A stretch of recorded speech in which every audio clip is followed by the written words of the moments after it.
Minu nimi on Piret Jaaks, ma olen näitekirjanik ja ühtlasi kirjutan ka lasteraamatuid ja romaane.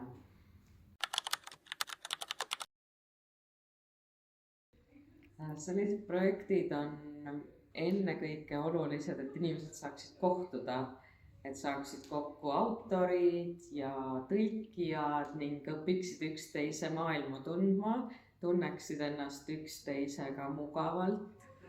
Ja mida mina lootsin Toosel projektist, oli võib-olla just ennekõike see, et saadagi tundma seda, et kuidas tõlkijad mõtlevad, kui nad tõlgivad autori teksti. Minu näidend, mida selle projekti raames tõlgiti, kannab nime Kas loomad oskavad loendada. See on düstoopia, mis toimub kuskil tulevikus, mis tegelikult räägib väga palju selle ajaga, kus me praegu oleme.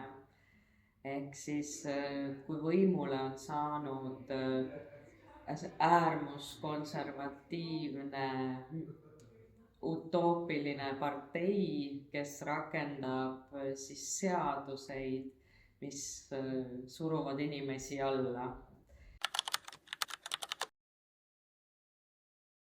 Kui me töötasime koos tõlkijaga, siis kõige huvitavam oli see, et eesti keeles ei ole sugusid ja sloveenia keeles on. Ehk siis, kui meil oli seal üks tegelane, kelle nimi oli doktor Andaluusia, siis küsis tõlkija, et kas ta on mees või naine ja mina ütlesin, et see ei oma üldse tähtsust, et ta on arst. Ja siis me arutasime pikalt, et aga sloveenia keelde tuleb ta kindlasti panna, kas naine või mees, siis me arutasime pikalt seda, et kes ta siis peaks olema ja ma ütlesin tõlkijale, et tema peab valima.